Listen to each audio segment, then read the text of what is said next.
Hello folks, DM Tribal Typhoon here, and welcome to Star Trek Online.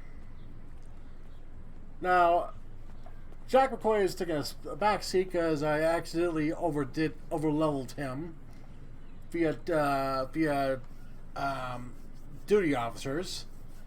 He's now level 61. So until I figure out a way to justify him being a freaking sub admiral or fleet admiral, look at this guy.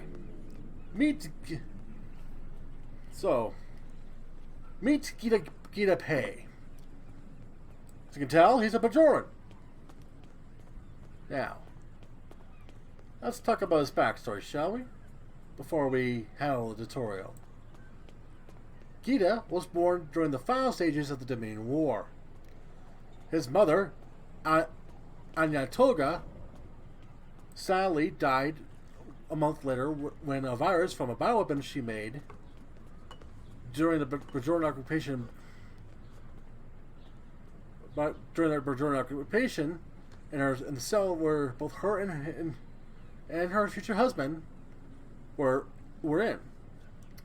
This bioweapon, while they thought failed, was actually sadly did damage over time.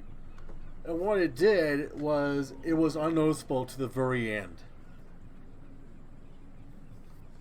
It attacked each cell over time, very slowly and methodically.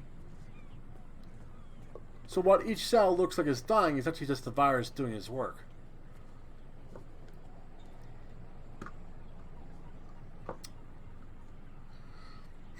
She did not die well, let's put it that way. She died a very painful and gruesome death. While his father, well, I guess you can say his father died even worse. You see, his father, Achu Toga, died because he was serving Starfleet. He actually joined Starfleet during the early years of Deep Space Nine, before the Dominion War. He joined them in the hopes of speeding up their entry to the Federation. Of course, when the Bajorans became neutral in this conflict, Starfleet asked him if he wants to respect the neutrality. He said, "No way, Jose, I'm going to help you fight." So he stayed with them. And he almost made it too, but sadly he was aboard the USS Unicorn, an Excelsior-class starship, in the Battle of Chintalco 2. He died when the Breen energy weapon struck that ship, and sadly was caught in an anti-containment blast before he was able to get to an escape pod.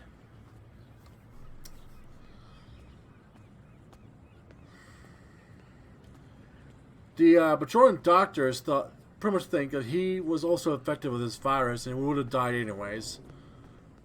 Since when after the autopsy of Amaya showed that she had this virus, the doctors immediately did a checkup on Geta here and found that the virus was in him as well. And it was already doing its work. Seeing this as a bioweapon, the Bajoran doctors basically made a call for help. First the Bajoran militia, who then made a call to Starfleet, who brought in help from the one person who has dealt with this type of work before, and that will be Julian Bashir from Deep Space Nine. Julian, who spent a good portion of 2 months of researching this virus, finally found a cure that will not affect Geta in any way that could be used for any surviving members of his parents' cell.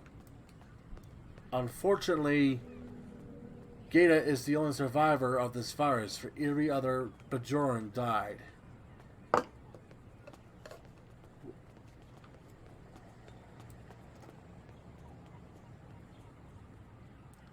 After this misadventure, our hero was sent to an orphanage to be raised by the caretakers of that orphanage. Of course, he didn't stay there for long. Because at the age of 6, Geta here was a very not adventurous and very, very, very naughty boy. One time, Geta decided to sneak out to the countryside and didn't tell anyone. Of course, when the orphanage caretakers found that out, they were very worried and looked everywhere for him. It got to the point where they started to call on the local Bajoran constables to help search for Geta, only to see Geta back at the orphanage the next morning with some bruises and scratches and a sack full of cooked meat and provisions from a local hunter who found him in the mountains and shared his food and shared his fire for the night. I say the night because Geta left that morning.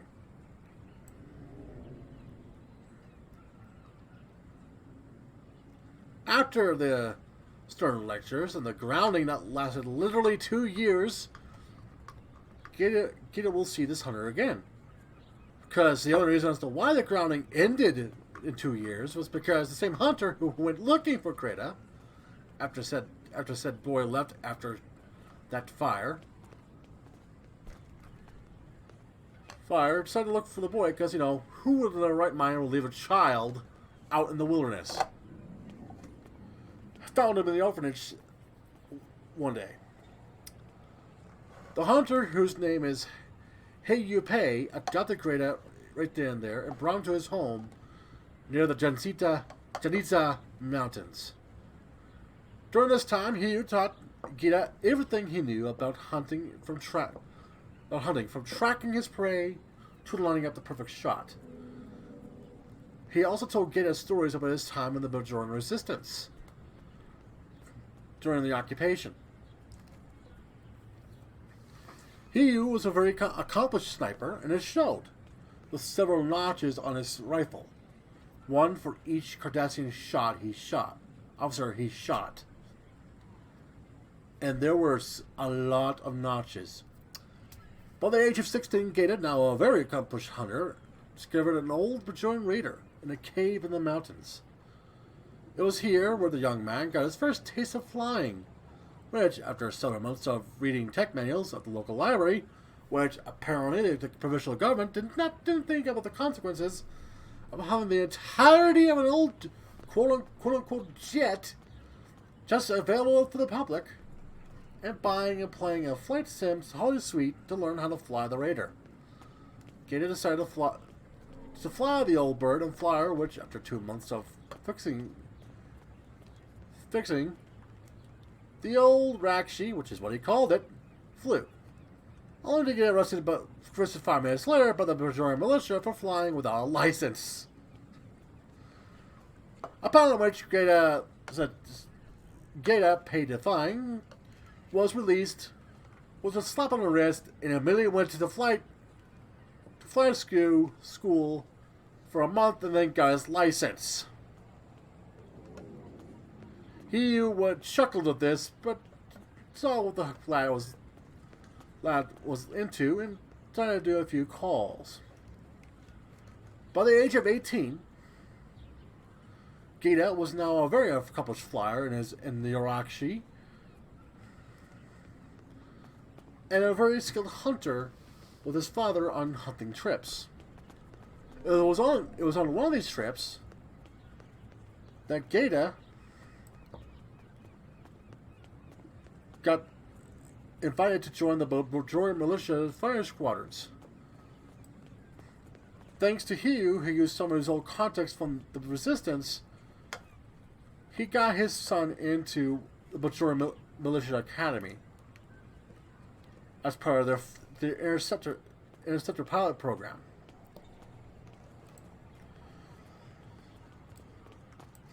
Upon which Geta was happy and took the offer and joined them, and spent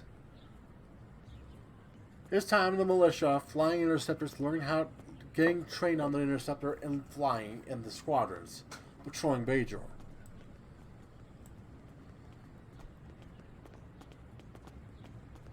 All the way up to he was turned age 22. Sadly, his father passed away when he was 21, leaving his son, his rifle, and all he had left.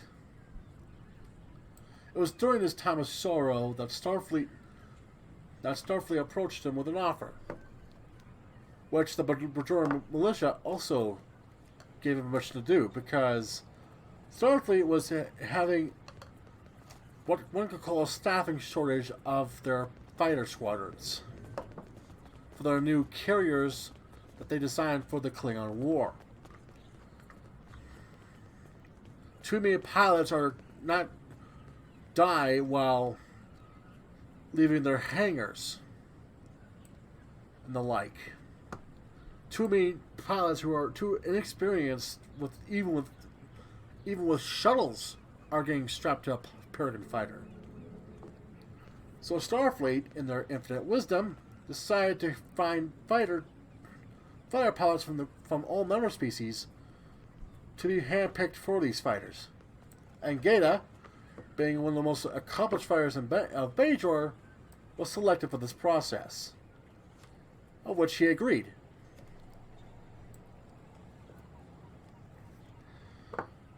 But of course, he had to spend 4 years in Starfleet Academy just to get all the basics down. He is now 26 years old, and we're here at his final days as a cadet, and he's eagerly waiting to finally pilot a Peregrine fighter off a Jupiter-class starship. But of course, the tides of fate are very ickle.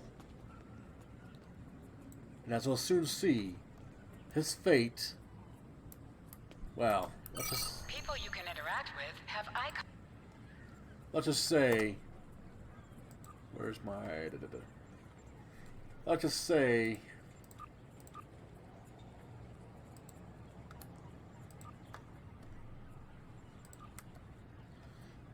that his fate will be to a captain's chair. But first things first, let's continue this, shall we? Flores, how you doing? Finally, I was beginning to think you forgot what today was. How could I forget, Flores? Seriously, you reminded me every day for the past month.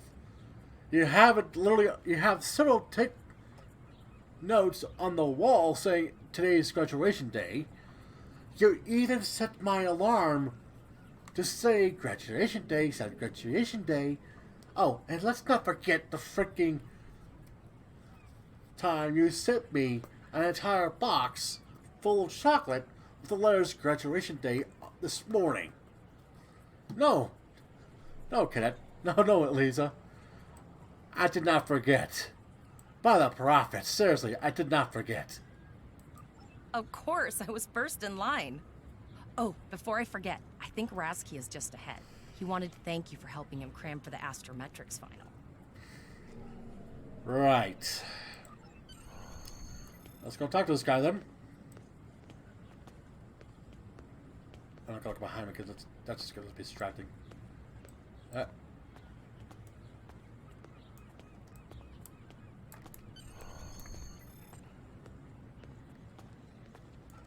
Do you have to walk like that, Liza? There you are.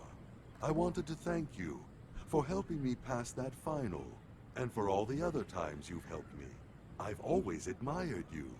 I hope Starfleet recognizes all you've done to lead our class. What ship did you get?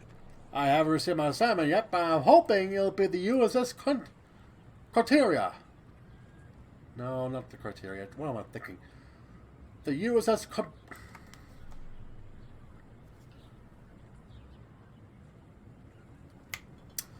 I'm hoping to get the USS Olympia. After all, I'm a fire jack, pal. It's ridiculous. It's off to a Peregrine squadron for me. And I really hope I get in one soon. I'm getting sick and tired of enough flying. Good luck.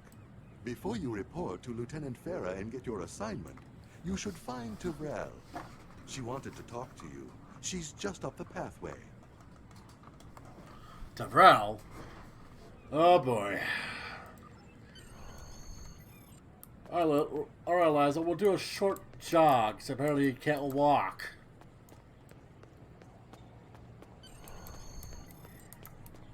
Tyrell, I hear you want to speak to me. Greetings.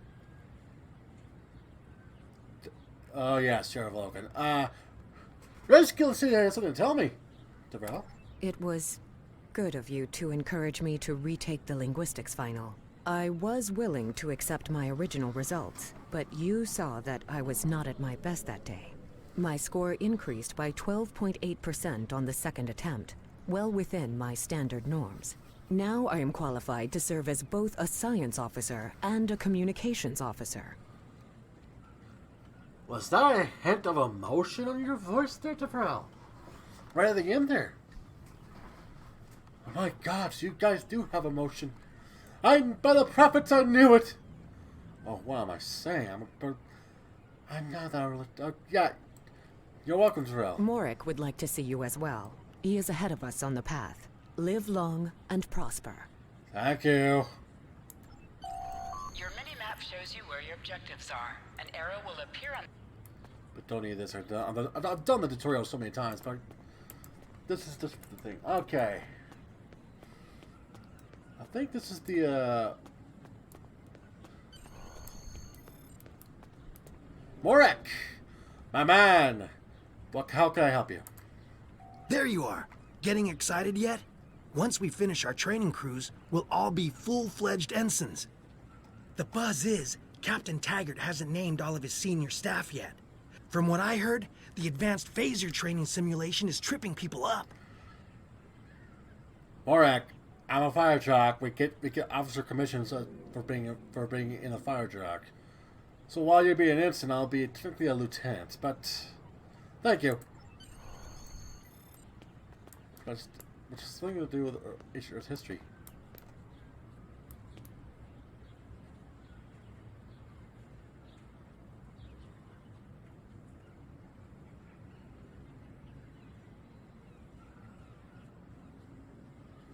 So, Class 7 starship to bear the name, literary number NC-1701B, launch start date.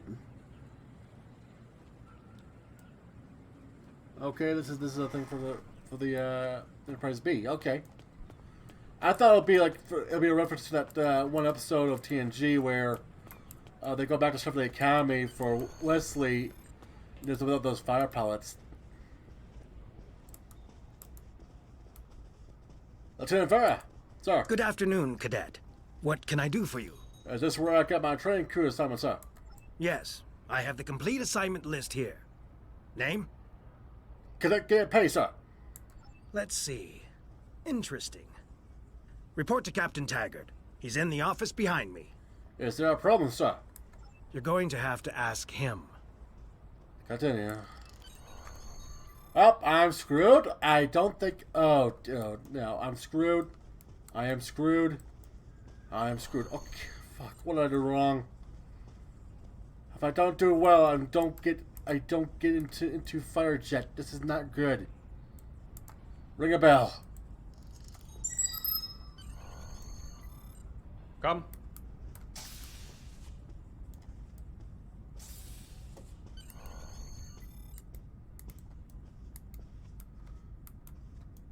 Get a pay reporting as orders, sir.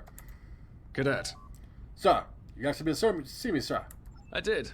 I've been following your progress here at the Academy, and I must say, I'm impressed. Thank you, Captain, sir. I'm just looking at your final test scores, but I don't see your results for the Advanced Phaser Training Program. I know that program was advised for technical officers, sir, but I thought I had more time to take it, sir. I want everyone on my senior staff to run that program, and I want to see good results, no exceptions. Did you say senior staff, sir? I did. Like I said, I've been following your career here at the Academy. If you complete that program, I can put you on my bridge. I'll ask my tactical officer to set it up. You're our technical officer. Sir, who is that? Another fine cadet like yourself. Her scores were almost as good as yours, but her record has a few blemishes. Still, I'm sure Cadet Flores will settle down and become a fine officer someday. One can hope. Sir. I'll tell Flores to meet you outside. Talk to her to start the phaser training, and I'll see you when you're finished. You're dismissed, Cadet. Yes, sir. Sir?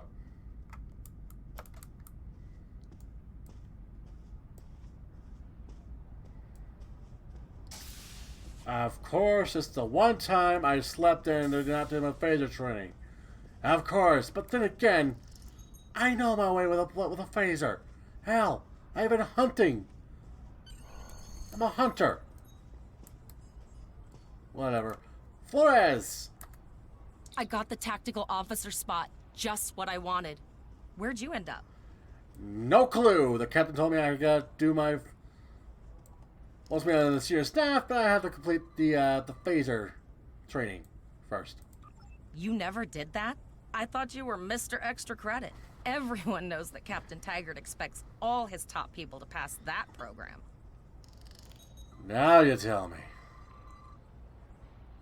I guess the fact that I was a hunter kid and I was able to hunt pretty reliably doesn't count. Okay. Don't worry, you'll do fine. Come on, I'll take you to the holodeck and set it up. Lead the way, Flores.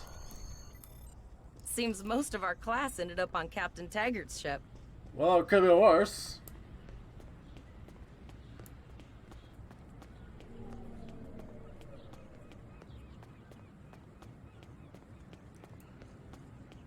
Ooh.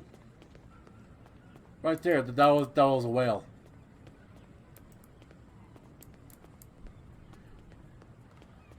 Have you seen the whales in San Francisco Bay? I never seem to spot them. I sometimes forget that Boothby is a hologram. He seems like such a fixture here at Starfleet Academy. Right there. Honestly, cryptic. Last one of the console buys the Oh, first never prize mind. tonight. You. No. You. No. Oh, Eliza. I'm not buying you around. No. Setting up the training program now. I hope Holodeck 2 is your lucky holodeck. I'll need a phaser. Phasers are in the lockers by the holodecks. You can grab one there. Let's go. By the prophets, this is such a BS.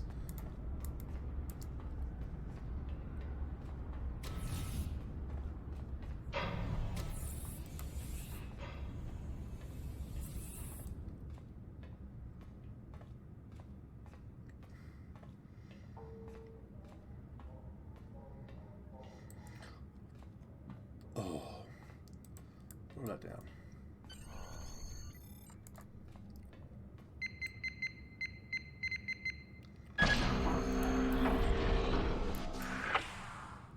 Give me a pistol.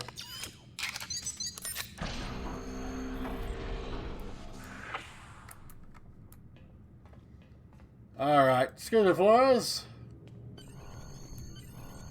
In the program. Right, let's go.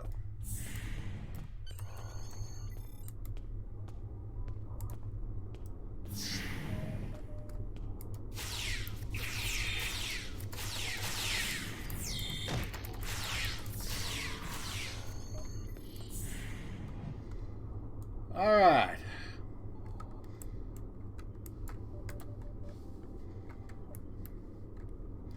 I think I did well. Oh, Captain Sir, didn't realize you were here. Well done, Cadet. You're not going to break the Academy record, but your score was more than satisfactory. Thank you, Captain Sir. Do you have an assignment for me now, sir? Absolutely. I have a new first officer. Congratulations.